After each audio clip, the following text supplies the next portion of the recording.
Welcome back to Ta-da! 3D printing. Okay, we are on to chapter 10.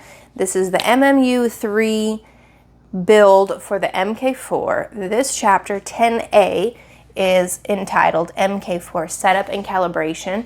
So that's where we're actually going to attach the MMU to the machine. We've already done the adjustment on the extruder, and it's time to put everything together. I will say that last chapter went a little easier than I thought it was going to go, and it makes me wonder if there's going to be a little bit more to all of the parts to get this attached together. So we will see. This says it's difficult with 25 steps. Step 1 is attaching the MMU unit. The MMU3 unit should be placed onto the top part of the printer frame. Place it onto the frame, attach it just by the top hooks, and look from behind. It says there are clamps which will be used to lock the unit to the frame in the next step.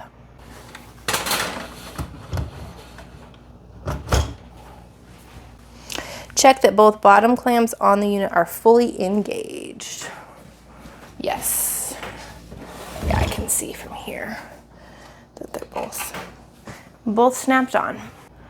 Step 3, buddy preparation. On the left side of the printer, remove the 4 M3x6 screws holding the buddy box cover in place, then take off the cover. Alrighty. So on this side.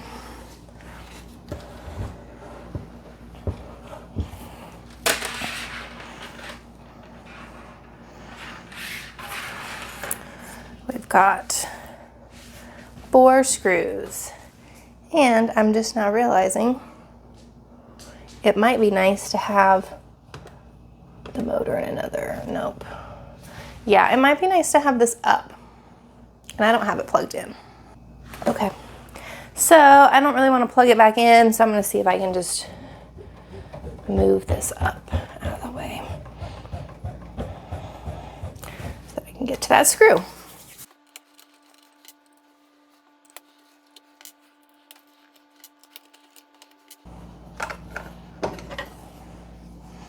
And don't worry, this isn't something that was disconnected. This is part of the MMU3. Loosen the 2 M3x18 screws holding the external cable holder and raise that up.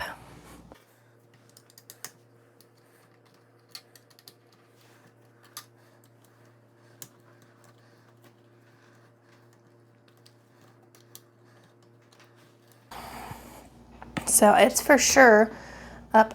The screws are both out because I checked just underneath, so I guess I can just keep wiggling it. I just feel like I'm gonna break something. Okay, it's starting to kind of slide a little bit now.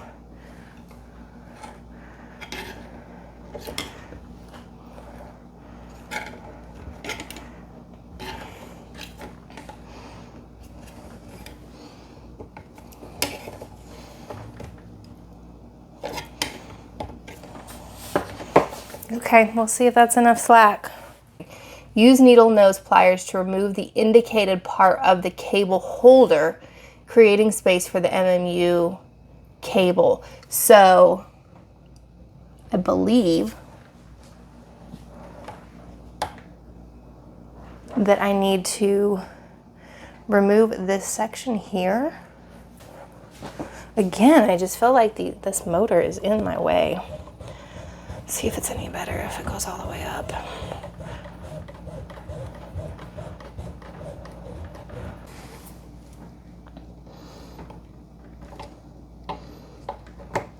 Okay, yes, this does seem like it wants to, or it will kind of pop away.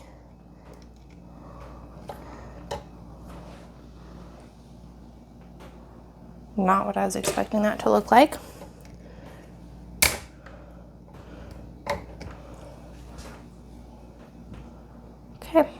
Okay, so now I have a spot there.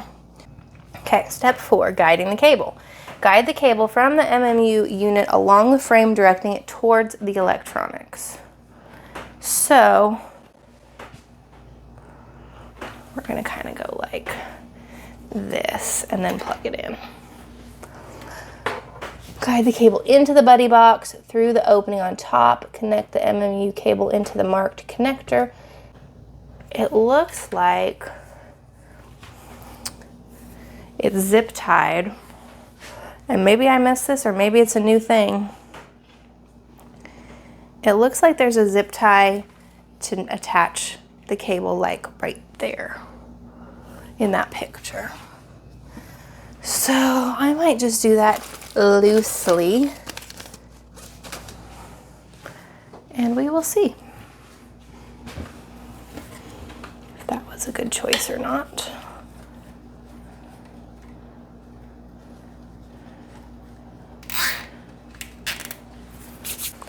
We'll put this through the opening so that we can plug it in. Okay, I believe that we're gonna plug it in right here.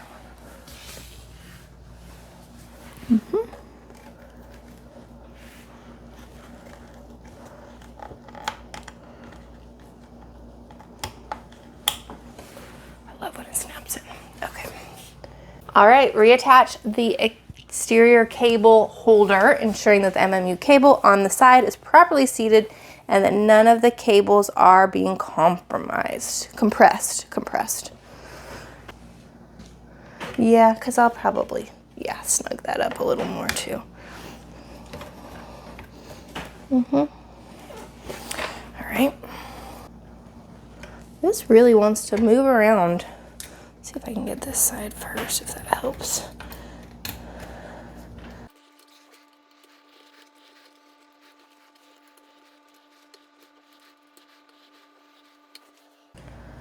Tighten. Okay, we got the 2 screws on top.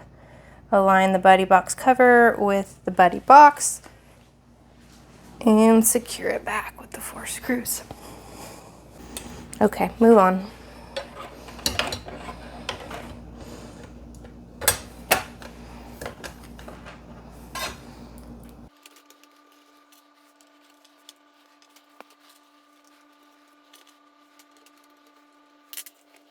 Okay, step 6, software download. Visit the MMU3 page on help.prusa3d.com, which is linked. Download the latest drivers and apps package. And there's a little note. MMU3 on MK4 requires drivers and apps, Prusa Slicer version 2.7.3 or newer. Leave this page open for the upcoming steps. Okay, so we're gonna open in a new tab.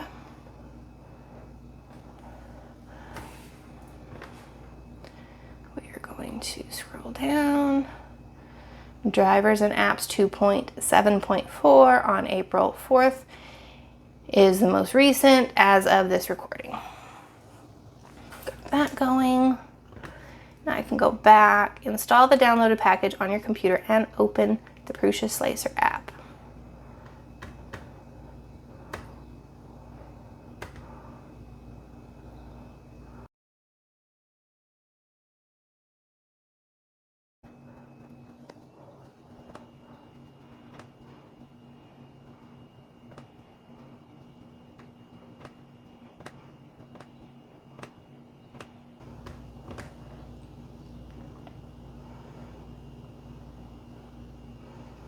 Prusa Slicer is part of the driver's package. It includes the firmware upgrade tool.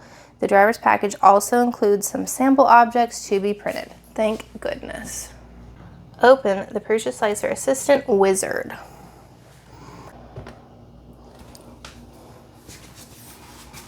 Launch Prusa Slicer.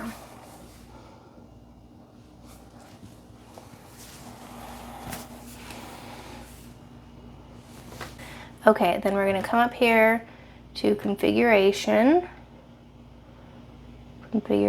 Wizard. Yes, I want to install new things.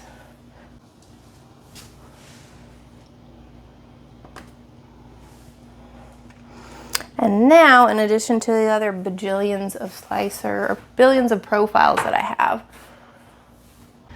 MK4 family. Where is it? Input shaper, MK4, here. Okay, so it's only available input shaper with MMU3 as a 0.4 nozzle. All right, I don't think we need to do anything else. We'll just finish. Okay, it's there. Jump back. Yep. Oh, it does explain all that. Open the purchase slicer, MK4 family, make sure it's MMU3. Default nozzle is 0.4. And the only option, not just default, that's it. Click finish. In the printer menu, select the MMU3 printer profile for future slicing. And it's not compatible with anything else, so I have to change all my slicers on all my computers to this newest one. Using an incompatible G-code could lead to a failed print or damage the printer. All right, step 8. Firmware files download. You'll need to update both the firmwares for the printer as well as the MMU unit. Use just the newest firmware versions together. Are you kidding? Don't even make it easy here. Please refer to the article to find what version you need.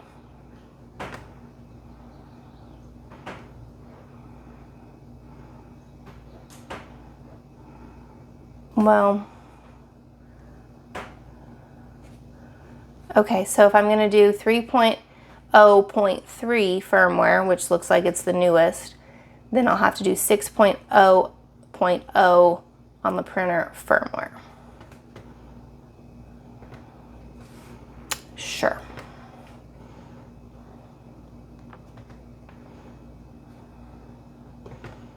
So I need to download the latest firmware for the printer.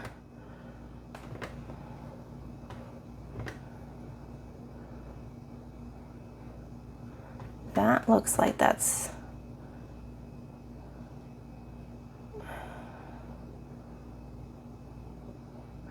Okay, let's see if we end up with 2. Because it's saying head back here, that's what I right-clicked, download the latest firmware package for your printer model,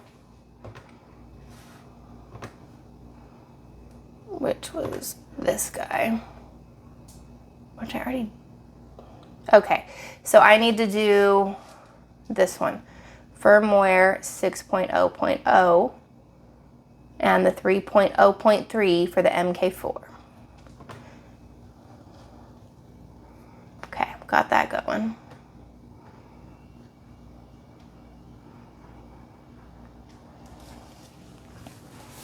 Important. Before you proceed further, there are 2 firmware files. One is for the printer, the other one is for the MMU3 unit. Both need to be flashed to the respective device. So printer is a BBF file. The MMU is a point hex. All right, let's make sure that my downloads has both things. Yeah, BBF and point hex. Okay, at least they downloaded together. All right, so both of these, okay, so we're gonna do the printer first. Connect the USB drive into it, press the reset, okay. So this one we'll do first, and then the next one we're gonna do in the next step. So I need to get my USB drive. It does have other files on it, so we'll see how this goes. And we're going to transfer the firmware file, which is the BBF. So copy this. Jump down to my zip, paste it. Looks like it's there. Now I need to plug my printer back in. Okay, so it's ready to go. It's plugged back in. turn the printer on, connect the USB drive into it. I guess let it go. And we're gonna flash, yes, 6.0.0. I don't know if you can see that, but yes.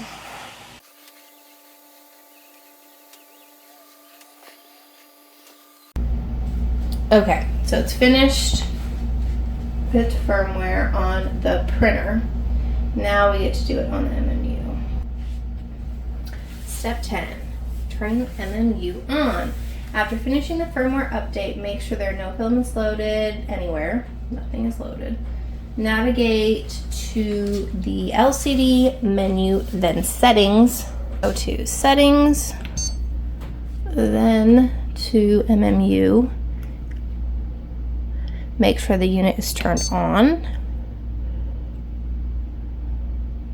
Yes. Make sure the MMU is turned on. This option not only turns on the MMU functionality in the firmware, but also turns on the power for the MMU unit, which is necessary to do a firmware update. From now on, the reset button on the printer resets also the MMU unit. Wait for a while, the MMU unit will go through the self-test routine, accompanied by flashing LED lights on the MMU unit. Wait until it boots properly before issuing any commands to the printer. But then the next thing says, since you've converted the extruder to the MMU version, when prompted to reconfigure the filament sensor's behavior, which will appear, immediately choose continue. So I'm going to do this, and then I'm probably going to need to reset it still. Is filament in the filament sensor? No. Insert filament into the extruder till the sensor detects the filament. Filament inserted, please continue.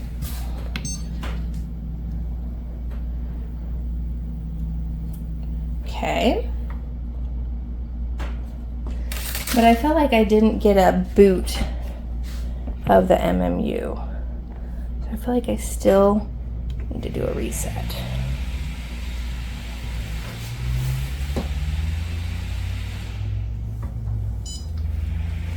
Yeah, I do see green lights up here. Okay. Oh, now it's going. Okay. Yeah, that looks good.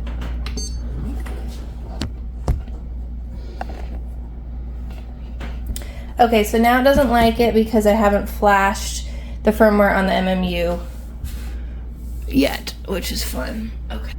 All right, so I'm just gonna leave this and restart it in a minute. Okay, my microphone should be back on. Disconnected that on accident. So we're trying to flash the MMU3 firmware, and the MMU3 firmware file needs to be flashed into the MMU unit. Find the micro USB connector on the right side when we're gonna plug it into this. So it's, let's see, in here. Okay. USB side goes into my computer. I have these backwards.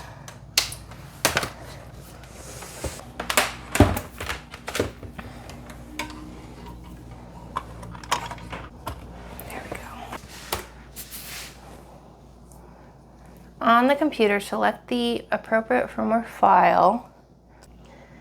All right, so here's what we need to do. They're plugged in. Now we need to use Prusa Slicer.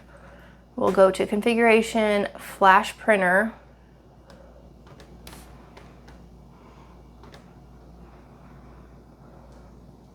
Flash Printer Firmware.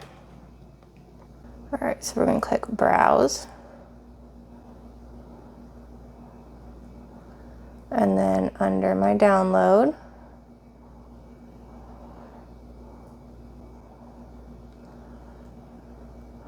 doesn't seem like it wants to open, so I'm thinking I might have to move it out of the folder.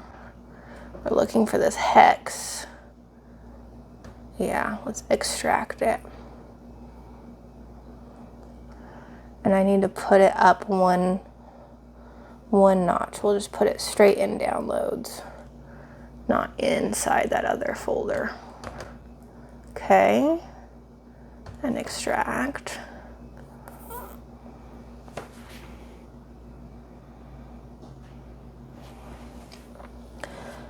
Okay, so now I feel like I can see it a little easier. Now, if I go back to Prusa Slicer, it sees it.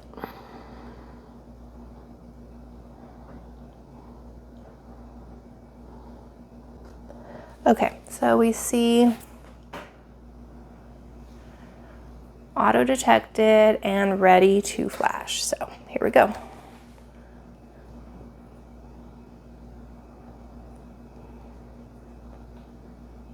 Hooray, flashing succeeded. And of course, the MMU is resetting itself. Okay, that looks good. Let's see what's next. After the flashing finishes, disconnect the USB cable.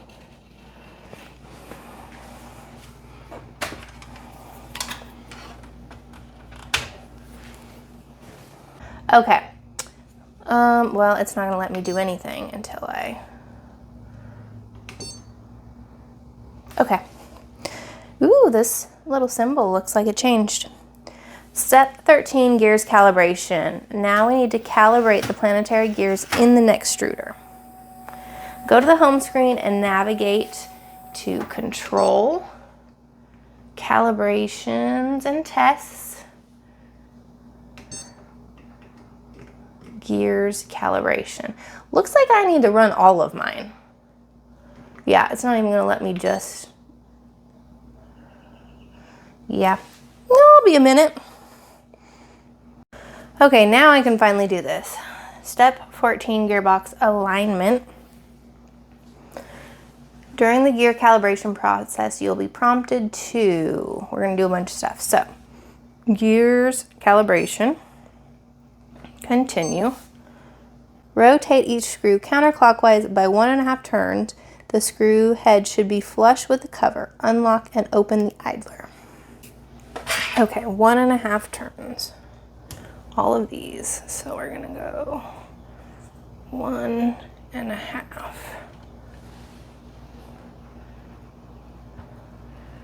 1.5. 1.5. Okay. And open the idler. Done.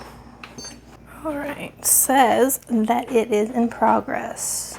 Please wait approximately 20 seconds. I don't hear anything happening. There we go.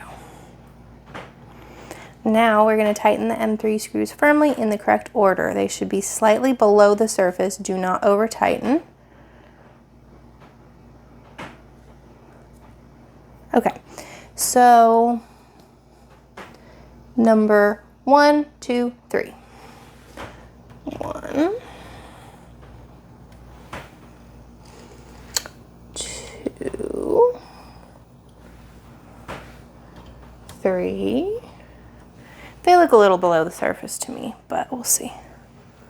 Slightly below the surface, yeah. Okay. Close the idler door and secure it with a swivel. The calibration is done. Hooray!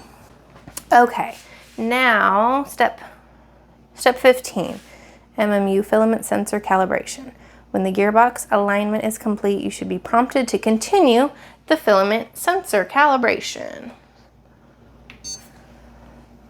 All right, I feel like I already did this, but that's okay.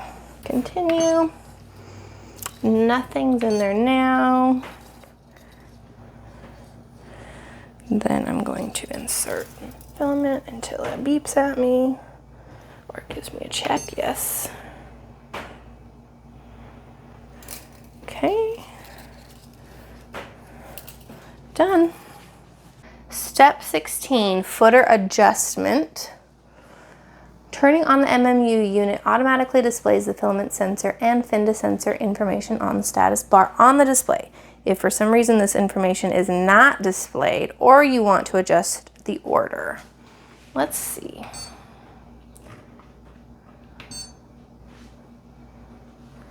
Okay, so down in this corner, it now says that both things are off.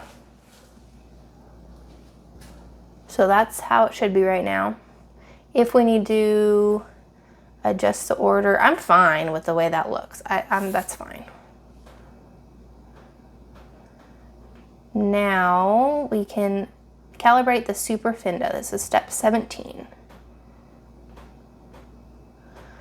It's extremely important that both the filament sensor inside the extruder and the super fenda sensor work reliably and provide accurate readings. Otherwise, you'll have trouble with the device. We don't want that. There is an inspection window on the side of the selector where you can observe the super fenda's position. It's a good starting point to line up the bottom of the super fenda probe with the top of the inspection window when looking from the selector motor side. Okay, so can we even see? Anyways, in this window, yeah, it's not gonna want to show us. It should be in line with the back part of this D, basically. There's an inspection window that we looked at. If there's filament in the selector, the steel ball is risen and should be detected by the super fenda sensor. The distance between the ball and the sensor is what must be perfectly calibrated. So if we have that in there, does it say? Ooh, it does say on, down here on the right. Cool. Step 18, take a piece of filament with a sharp tip and insert it into the selector through the brass threaded opening on the front. Yes, that's what I did. Take a look at the super fenda from above and watch for the little red light inside the sensor to turn off when the filament raises the steel ball inside. Red light means no filaments detected and the fenda's off. No light means the filaments detected, fenda's on. Okay, so where we're gonna be looking is right here. See how there's a red light right now and there's no filament loaded. All right, now when I put the filament in, the light turns off. Yep.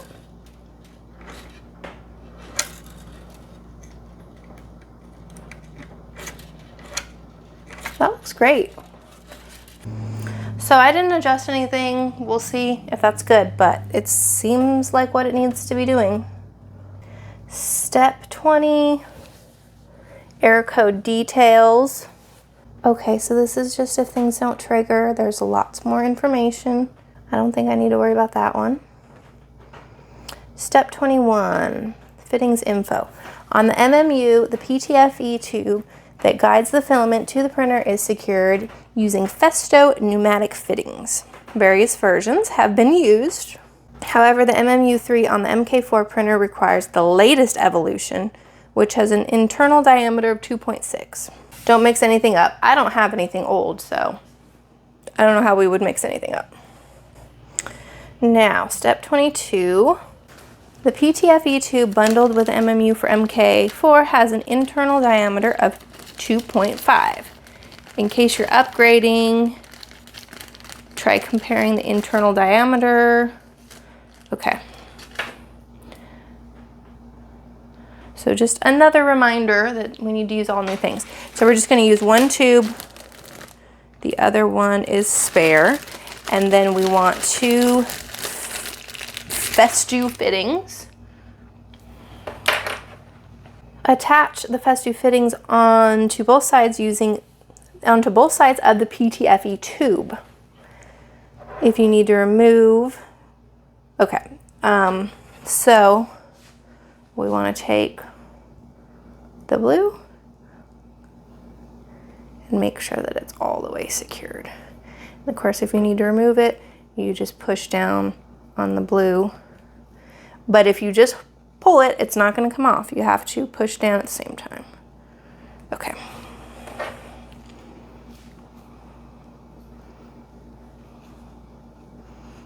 Yeah. Both should be good there. Now, we are going to attach this onto the printer. One end goes into the selector, the other goes into the extruder. Doesn't seem like it matters which way, but make sure that it's very snug. These tubes are very snug. So we're gonna go up here first. Doesn't seem like it wants to free turn.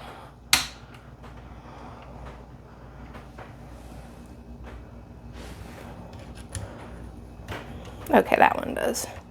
Maybe the other one was just really tricky. And then use the Uniwrench to tighten them.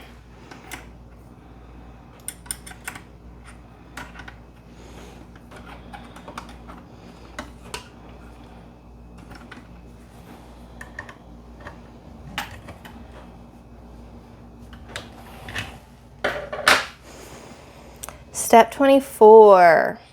Congratulations, the hardest part is over. Let's eat some gummy bears. Okay.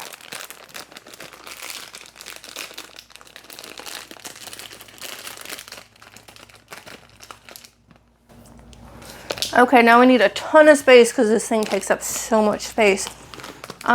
This is the same table I set it up on the first time, and it was, I'm probably gonna have to move my computer. All right.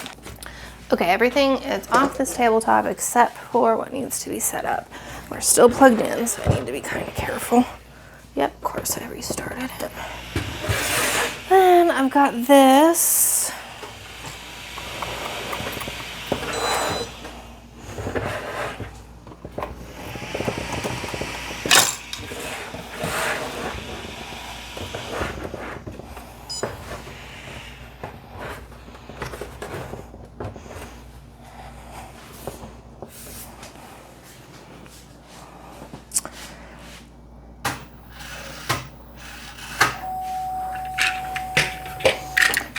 And I don't really want to I don't really want to swap these around, so let's just make them a little arc.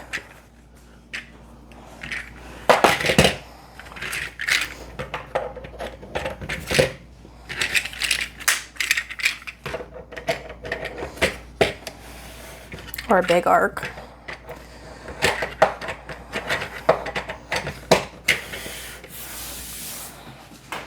Okay, I do like that setup a hair better than the other ones. It seems a little more compact.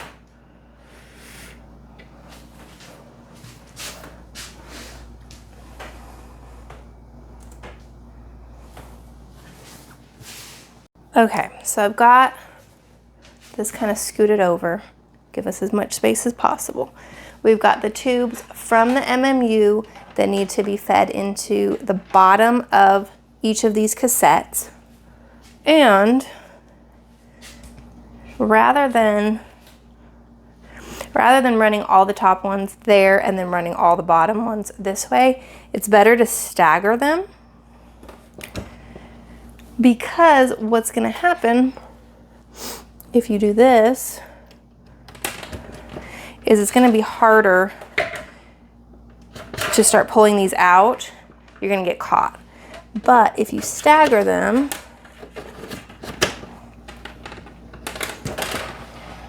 oops, let me actually pull the right one.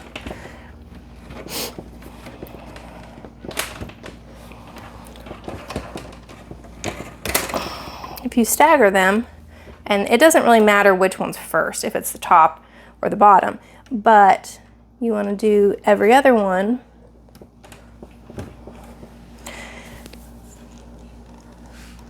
like that, where you go one and then switch and then one and then switch, so that any of them that you need to pop out, they're not going to get tangled in each other. It's still not super easy to pop these out, but it's not going to get wrapped up in the one next to it. So just alternate and make sure you have the first one going to the first one and the second one on and on.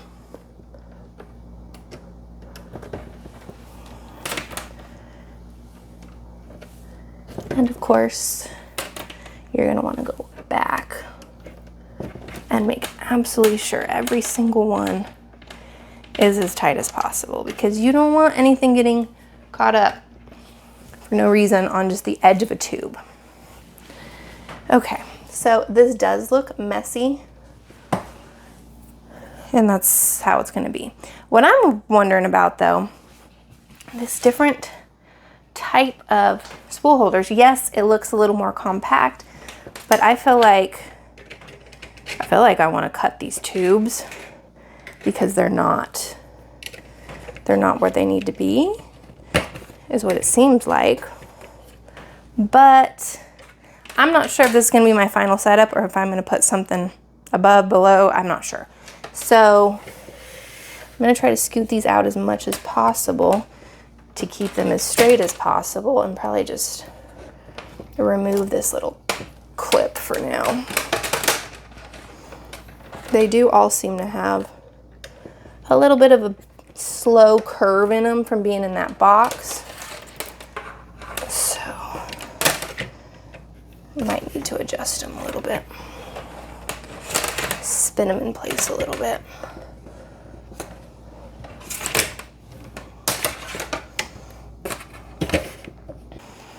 Yeah, that's a huge setup.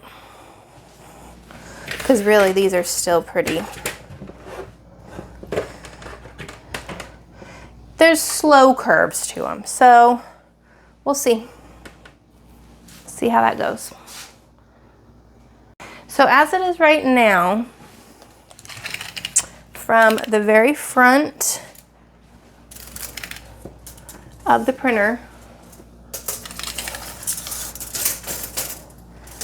to the back corner of where all of these are aligned with, we're at about 50, depending on, you know, where exactly we're hitting, about 54 inches. And that's not with these completely straight. Because if I put them exactly behind,